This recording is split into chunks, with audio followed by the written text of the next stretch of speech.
aujourd'hui, je vais commencer avec une crème bébé et même si j'ai un peu de rougeur sur mes joues et aussi quelques taches sur ma mâchoire, je ne vais pas les couvrir complètement simplement parce que je veux que Scar ait un aspect un peu robuste et je ne veux pas qu'il ait une peau complètement sans défaut.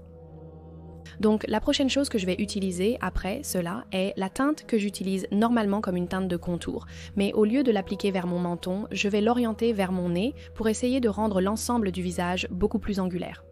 Nous allons répéter ce processus à plusieurs reprises. Je vais appliquer la première couche le long de la mâchoire. Éloignez-le du menton mais gardez-le sur le bord de la mâchoire, plus sur le visage, pour affiner vos caractéristiques. Je vais faire exactement la même chose de l'autre côté de mon visage. Ensuite, je vais l'appliquer sur l'arête de mon nez et légèrement à l'intérieur de mes joues aussi. Appliquez-en également sur le front. Je vais aussi prendre un petit pinceau mélangeur pour appliquer la couleur de contour sous ma lèvre inférieure. Puis nous appliquerons une base de maquillage. Je ne serai pas très précise avec ça, ça va principalement aller à côté des cils et dans le creux de l'œil. Je vais estomper cela et appliquer la même couleur de contour sur toute la paupière. Je vais aussi descendre cela à l'intérieur du nez, le long du bord du nez pour essayer de le contourner un peu. Ensuite, avant de commencer à superposer d'autres couleurs de fard à paupières sur cela, ce que je vais faire est de prendre cette même couleur, regarder droit vers le plafond si vous le pouvez, puis essayer d'obtenir cette couleur juste en dessous des cils pour que vous ayez un petit air fatigué dans les yeux. Avant d'appliquer plus de fard à paupières, je vais utiliser du collodion rigide. Faites attention, ce produit ne peut pas être appliqué directement sur la peau autour des yeux, sous les cils inférieurs et supérieurs, mais peut être utilisé sur la peau proche des sourcils. Faites attention car s'il finit sur vos sourcils, il peut les enlever. Je l'ai fait donc faites-moi confiance ou non. Si cela vous inquiète, utilisez une brosse plus petite comme celle que j'utilise ou appliquez un peu de vaseline sur vos sourcils. Ainsi, si du collodion rigide y parvient, il ne les arrachera pas et n'aura rien à quoi s'accrocher. Une fois sec avec une cicatrice, j'utiliserai du rouge, du brun et du rose. Je vais commencer par la teinte plus rose. Je vais l'appliquer sur toute la longueur de la cicatrice et l'estomper avec mes doigts pour que le bord ait l'air vraiment rose et irrité. Ensuite, je vais passer à un rose plus foncé et cela va juste sur les bords de la cicatrice. Cela va le faire ressortir davantage et, comme précédemment, vous devez estomper les bords.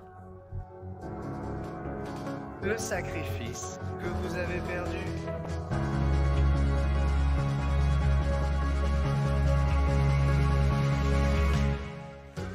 Revenons à l'ombre à paupières. La première couleur que j'utiliserai est d'une marque qui a une tonalité Terra Corsa. Le produit sera appliqué au centre de la paupière supérieure de manière désordonnée. Toute l'ombre à paupières sera en désordre. Pour la couleur noire que j'utilise maintenant, même si elle semble noire, elle ne l'est pas vraiment. J'utiliserai un gris très foncé et le superposerai, car si vous commencez avec une couleur très foncée et faites une erreur, il est très difficile de la corriger.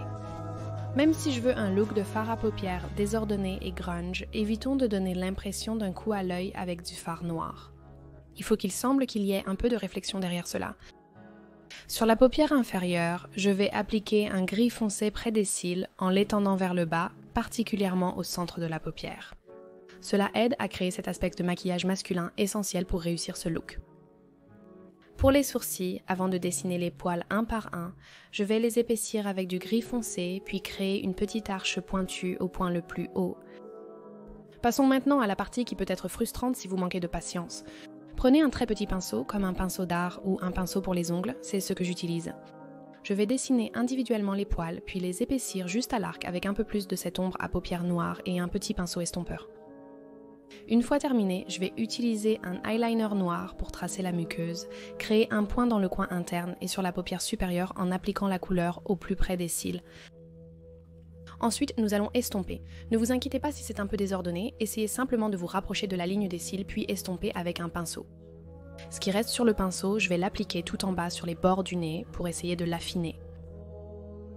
Passons maintenant à l'étape suivante du contouring. Je vais l'appliquer un peu plus le long des tempes pour essayer de l'affiner. Ensuite, nous devons commencer à travailler sur les joues et les pommettes. Pour donner l'illusion de rainure sur les joues, utilisez un pinceau à estomper plus petit avec une couleur légèrement plus foncée si vous le souhaitez. Et ensuite, si vous avez l'impression que cette ligne est encore un peu trop épaisse et évidente, passez dessus avec un pinceau plus épais pour tout estomper. Pour la barbe, j'utiliserai des cheveux de crêpe. C'est une vidéo sur laquelle je devrais vraiment faire une vidéo à un moment donné, mais je vais juste faire un rapide survol parce qu'il y a tellement d'autres très bons tutoriels sur YouTube à ce sujet que j'essaierai de mettre en lien dans la boîte de description. La première chose dont vous aurez besoin est la paire de création. Je vais couper cela pour que ce soit complètement plat, élargir les bords pour qu'ils soient bien lâches et pour qu'il n'y ait pas de regroupement n'importe où. J'ai appliqué de l'adhésif prothétique sur mon menton, attendu qu'il devienne collant, puis je vais le coller. C'est quelque chose que vous devrez superposer à maintes reprises. Donc, vous faites une couche puis vous en appliquez une autre. Donc, si vous avez manqué une zone et que vous pouvez voir qu'il y a une tache, c'est bon, vous pouvez superposer plus de cheveux dessus pour que vous puissiez la cacher. Donc, ne vous inquiétez pas si ce n'est pas complètement parfait. Dès le premier essai, il s'agit de superposition à ce stade et vous allez ressembler un peu à un bûcheron. Mais c'est bien parce qu'une fois que tout est là et collé, c'est à ce moment que vous allez commencer à le tailler. Sur les extrémités de la barbe, je vais utiliser un brun plus clair et l'appliquer à la racine pour créer un dégradé plus prononcé.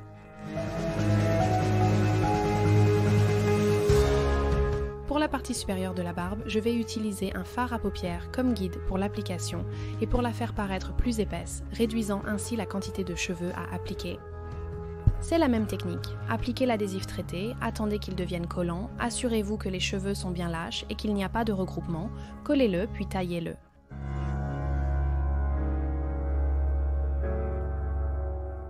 Pour une autre couche de contouring, n'hésitez pas à appliquer plusieurs couches, en vous assurant que tout est bien mélangé et sans marque de pinceau évidente.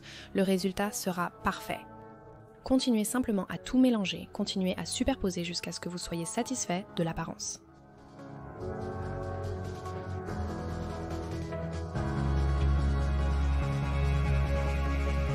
Et ensuite, nous devons enlever la couleur des lèvres, donc je vais utiliser un correcteur qui est un peu plus foncé que mon propre teint, en appliquant une teinte plus foncée juste sous la lèvre, appliquer des lentilles de contact vertes, et c'est tout.